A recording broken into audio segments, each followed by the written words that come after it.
बच्चों, स्वागत है एक बार फिर से आप सभी का अपने YouTube channel CBSE ATC classes पे। आज की इस वीडियो में हम क्लास 7 का जो हमारा चैप्टर है वेस्ट वाटर स्टोरी, इसके कुछ इंपॉर्टेंट क्वेश्चन देखने वाले हैं। इसको इंपॉर्टेंट इसको मैं मोस्ट इंपॉर्टेंट कह सकता हूँ, क्योंकि ये क्वेश्चंस आपको अगर आपने अपने स्कूल के यूनिट टेस्ट दिए होंगे तो वहाँ भी देखे होंगे, और अगर आप अभी पेपर देने जाएंगे ना तो अपने क्वेश्चन पेपर में भी देखने वाले हैं। बिल्कुल इस लेवल के क्वेश्चन लेके आए आपके लिए आज हम। तो वीडियो शुरू करते हैं। उम्मीद करता हूँ आप अपनी कॉपी पेन के साथ बैठे होंगे। तो पहले क्वेश्चन हमारे को दे रखा है, waste water release from home is called, या फिर घरों से निकलने वाले अपशिष्ट जल को क्या कहते हैं। तो घरों से जो अपशिष्ट जल निकलता है ना उसको हम सीवेज कहते हैं। तो ऑप्शन नंबर बी हमारा सीवेज ठीक हो जाएगा। अगला, which of the following is not a source of waste water. Waste water का सोर्स नहीं है। घरों से वेस्ट वाटर निकलता है, उद्योगों से भी निकलता है, हॉस्पिटल से भी निकलता है। रेन वाटर जो है ना वो हमारा वेस्ट वाटर का सोर्स नहीं होगा। रेन वाटर में कोई भी वेस्ट वाटर नहीं होता है। अगला, the pipes that carry sewage from house to sewage treatment plant are called. वो पाइप्स जो आपके घरों से पानी का वो जितना भी सीवेज होता है उसको कैरी करती है और सीवेज ट्रीटमेंट प्लांट तक लेके जाती है, उसको हम क्या कहते हैं। तो उसको हम ऑप्शन नंबर बी सीवर्स कहते हैं। ठीक है, चौथे पे चलते हैं। चौथे में पूछा गया है, which of the following is not a waste water treatment method. नीचे दिए गए में से कौन सा एक वेस्ट वाटर ट्रीटमेंट मेथड नहीं है। देखिए, स्क्रीनिंग, क्लोरिंग और सेडिमेंटेशन, ये आपने जब चैप्टर पढ़ा होगा तो उसमें जरूर पढ़ा होगा। ट्रीटमेंट मेथड के अंदर आता है बॉइलिंग, जो हम घर में अपना फिल्ट्रेशन वगैरह के तौर पे यूज़ कर लेते हैं, इसलिए इसका आंसर हमारा बॉइलिंग हो जाएगा। ये वेस्ट वाटर ट्रीटमेंट मेथड नहीं है। ये पीने के पानी को ट्रीटमेंट हम करते हैं, वेस्ट वाटर को ट्रीटमेंट के लिए बॉइलिंग नहीं करते हैं बिल्कुल भी। ठीक है, आगे, which of this disease is caused by contaminated water. नीचे दी गई बीमारियों में से कौन सी बीमारी कंटेमिनेटेड वाटर यानी गंदे पानी से होती है। तो गंदे पानी से जो बीमारी होती है ना उसको हम कहते हैं टाइफाइड। तो ऑप्शन नंबर बी हमारा टाइफाइड इसका आंसर बिल्कुल ठीक हो जाएगा। टाइफाइड जो होता है हमारे को वो हमारा गंदे पानी की वजह से होता है। आगे बढ़ते हैं। The process of removing physical, chemical and biological impurities from sewage is called. वो प्रोसेस जिसके माध्यम से हम फिजिकल, केमिकल और बायोलॉजिकल इम्प्योरिटीज को हटाते हैं सीवेज से, उसको हम क्या कहते हैं। ये जो प्रोसेस होता है ना पूरा का पूरा, इस प्रोसेस को हम ट्रीटमेंट बोलते हैं या फिर हिंदी में शोधन बोलते हैं। ठीक है, आगे, open defecation mainly produce. Openly defecation करने से क्या प्रोड्यूस होता है। खुले में शौच मुख्य रूप से किसे प्रदूषित करता है। जो अगर आप खुले में शौच कर रहे हैं ना तो इससे किसे प्रदूषित करता है, वाटर को प्रदूषित करता है। जो हमारा जल होता है उसको प्रदूषित करता है खुले में शौच करना। अगला पार्ट बी है आपके पास, फिल इन द ब्लैंक्स या फिर रिक्त स्थान भरने के लिए बोले गए इसके अंदर। सबसे पहले में पूछा गया है, waste water from homes and industries is called. घरों और इंडस्ट्री से निकलने वाला जो वेस्ट वाटर होता है उसको हम क्या कहते हैं। उसको हम सीवेज कहते हैं। आपका एमसीक्यू में पहला एमसीक्यू भी यही था, सीवेज कहते हैं। ठीक है, अगला, the process of killing germs in water bye chlorine is cold. Chlorine की सहायता से पानी के अंदर ही जो जर्म्स को हम मार देते हैं उस प्रोसेस को हम क्या कहते हैं। तो उस प्रोसेस को हम क्लोरीनेशन बोलते हैं या फिर क्लोरोनीकरण बोलते हैं। क्लोरीनीकरण बोलते हैं इसको। ठीक है, अगला, the network of big and small pipe that carry sewage is called. वो जो इतना बड़ा नेटवर्क होता है बिग और स्मॉल पाइप्स का, जो सीवेज को कैरी कर रहा होता है, उस पूरे के पूरे नेटवर्क को आप क्या कहते हैं। उस नेटवर्क को हम सीवरेज बोलते हैं। SEVERAGE, sewerage. हिंदी में भी सीवरेज, सीवरेज बोलते हैं। आगे बढ़ते हैं। चौथे में पूछा गया है, untreated sewage contain dash and dash impurities. जो अनट्रीटेड मतलब जो अशोधित है, मतलब जिसके ऊपर सफाई नहीं की गई अच्छे से, उसके अंदर क्या क्या चीज़ें कंटेन होती हैं, मतलब किस प्रकार की इम्प्योरिटीज होती हैं। तो इसका आंसर आप लिखेंगे फिजिकल एंड बायोलॉजिकल, भौतिक तथा जैविक। ये आपको, ये देखिए छठे वाले में दे रखा था, फिजिकल और बायोलॉजिकल, इन दो प्रकार की इम्प्योरिटीज होती हैं, भौतिक और जैव अशुद्धियाँ। इसको आप जैविक भी बोल देते हैं। ठीक है,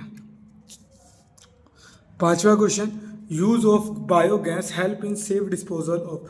बायोगैस का यूज जो होता है इससे किस चीज़ का सेफ डिस्पोजल हो रहा होता है।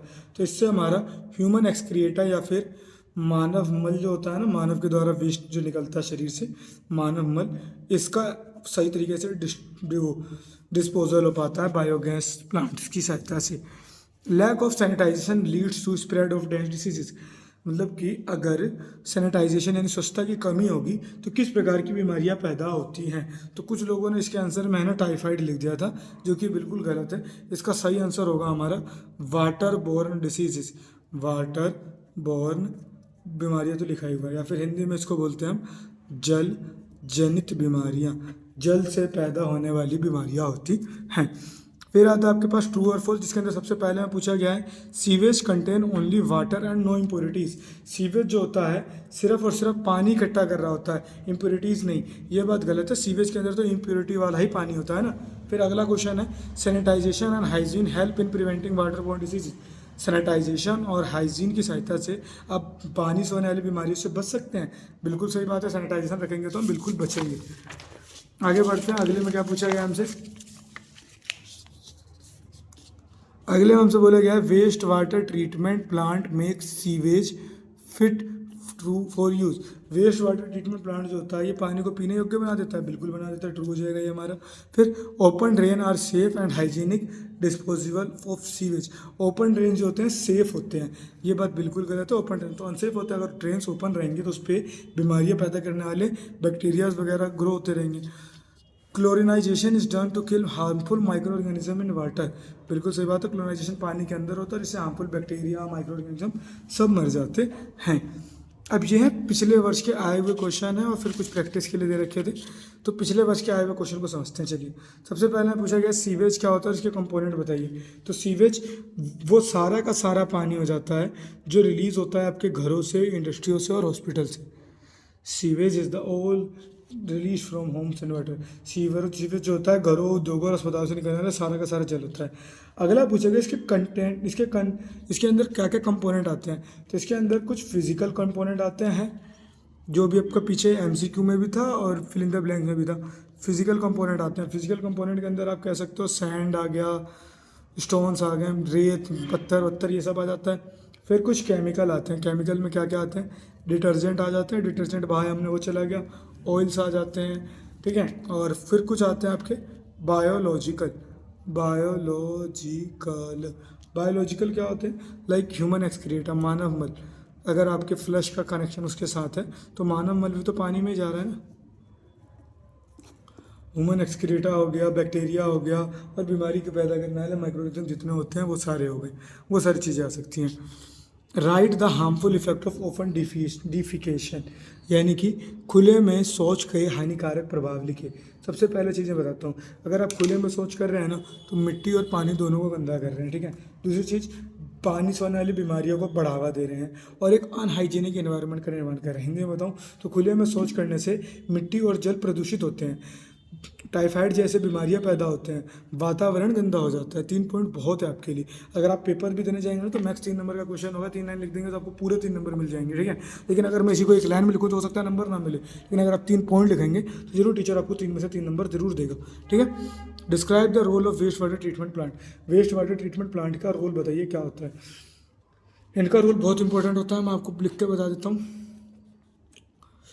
रिमूव फिजिकल और केमिकल एंड बायोलॉजिकल इम्प्योरिटीज़। पानी के अंदर से फिजिकल, केमिकल और बायोलॉजिकल इम्प्योरिटीज़ को हटाता है। मेक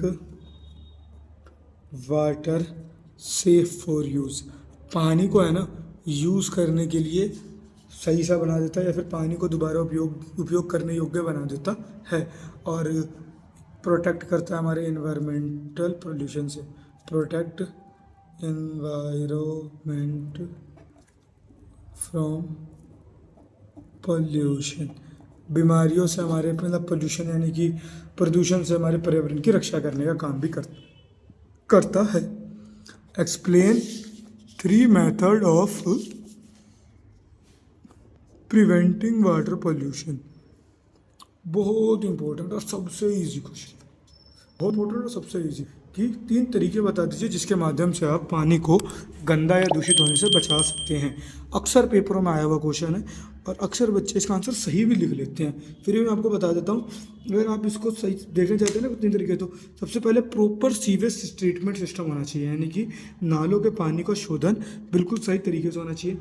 प्लास्टिक वगैरह को पानी में फेंकने से बचाना चाहिए और अवॉइड थ्रोइंग प्लास्टिक। तीसरा, promote use of eco friendly product, यानी कि पर्यावरण में जो चीज़ें अच्छी होती हैं, मतलब कि प्लास्टिक वगैरह का यूज़ नहीं करना चाहिए, कागज़ वगैरह वाली चीज़ों का यूज़ करना चाहिए।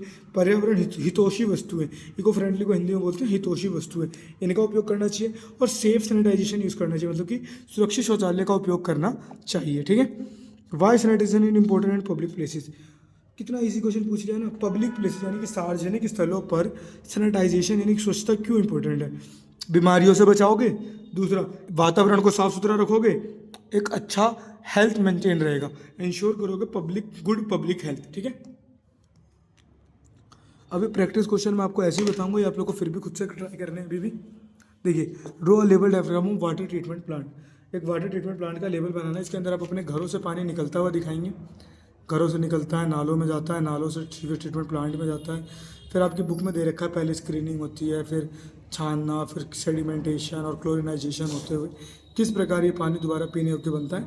आप लोग की एनसीईआरटी में इसके ऊपर बेस्ट डायग्राम बना करके दे रखा है, मतलब कि आपके नलके से लेकर के यहाँ तक का और फिर दोबारा यहाँ से आपके नलके तक का सफ़र आपको दिखाना है डायग्राम की सहायता से। 5 common sources of waste water in cities. 5 common source बताने हैं, तो घर हो गए, इंडस्ट्री हो गए, ऑफिस हो गए, बाज़ार हो गए, हॉस्पिटल हो गए। इन 5 जगह से तो वेस्ट वाटर होता ही होता है, मानते हो ना? बिल्कुल मानते हैं भैया। अगला, difference between sewage and sludge. Sewage और सलेज में अंतर बताइए। सीवेज क्या होता है? सीवेज वो होता है जो कि ह्यूमन एक्सक्रिएटा कंटेन कर रहा होता है। सीवेज के अंदर है ना ह्यूमन, दिख नहीं रहा होगा आपको, एक्सक्रिएटा कंटेन करता है। और स्लज जो होता है ना आपके किचन का वेस्ट इकट्ठा कर रहा होता है। तो बहुत सिंपल तरीके से बता दिया मैंने। सीवेज जो आपका मानव मल भी इकट्ठा कर रहा है और जो स्लज होता है वो किचन वगैरह का वेस्ट इकट्ठा कर रहा होता है। दोनों अलग अलग जगह से जा रहा होता है। अगर आप भी कभी देखेंगे जहाँ कहीं भी प्रॉपर नालों का सिस्टम होता है, ड्रेनेज सिस्टम होता है, वहाँ सेपरेट सिस्टम बनाए जाते हैं। How does improper sanitization affect human health. अगर तरीके से सैनिटाइजेशन नहीं होगा तो किस प्रकार ये ह्यूमन हेल्थ को प्रभावित करेगा। वाटर पोल्यूशन होगा, बीमारियाँ फैलेंगी, इम्प्रॉपर हेल्थ न्यूट्रिशन हो जाएगा। ठीक है। Suggest 4 ways in which we control maintenance sanitization at home. घरों के अंदर हम ऐसा क्या करें जिससे कि स्वच्छता बनाए रखें हम। तो सबसे पहली चीज़, टॉयलेट्स का यूज़ करेंगे, कूड़े को नालों में फेंकना बंद करेंगे, अवॉइड थ्रोइंग गार्बेज इन ड्रेन्स, प्रॉपर हैंड वॉशिंग तरीके से आप हाथ धोया करेंगे, वेस्ट को प्रॉपरली डिस्पोज करेंगे, नीला और गीला और सूखा कचरा अलग रखा करेंगे। Why should waste water not be dispose into river and pond directly. Waste water को हमें डायरेक्टली रिवर्स और पॉन्ड्स में डायरेक्टली क्यों नहीं डालना चाहिए? अगर आप डायरेक्ट उसमें डाल देंगे ना, इट पल्यूट रिवर्स को गंदा कर देगा, किल एक्वाटिक लाइफ खत्म हो जाएगी और पानी से पैदा होने वाली बीमारियां बढ़ा देंगी। मतलब जलीय जीवन खतरे में आ सकता है, वाटर बोर्न डिजीज बढ़ सकती है, जल जनित रोग बढ़ सकते हैं और पानी हमारा गंदा हो सकता है। ये था आपका इस चैप्टर के जितने इंपॉर्टेंट क्वेश्चन आंसर हो सकते थे ना, मैंने वो सारे क्वेश्चंस करा दिए। इसको कराने का मेन मोटिव क्या था? अक्सर ये चैप्टर लोग इजीली छोड़ देते हैं और इसी से इतने अच्छे अच्छे क्वेश्चन आते हैं और ईजी क्वेश्चन आते हैं। मान लो फ्री के नंबर वाले क्वेश्चन होते हैं, तो इसको आप अच्छे से कर लीजिए। फिर भी अगर आपको किसी क्वेश्चन में डाउट आता है तो कमेंट सेक्शन में पूछ सकते हैं और कमेंट में बता दीजिए कि अगला आपको कौन से चैप्टर की वीडियो चाहिए। अगर बोलोगे आप कंप्लीट सिलेबस की बना दो भैया, तो मैं कंप्लीट सिलेबस की भी बना दूंगा। थोड़ी वीडियो लंबी होगी और क्या होगा, लेकिन आपको डिटेल उसमें इन्फॉर्मेशन मिल जाएगी। ठीक है।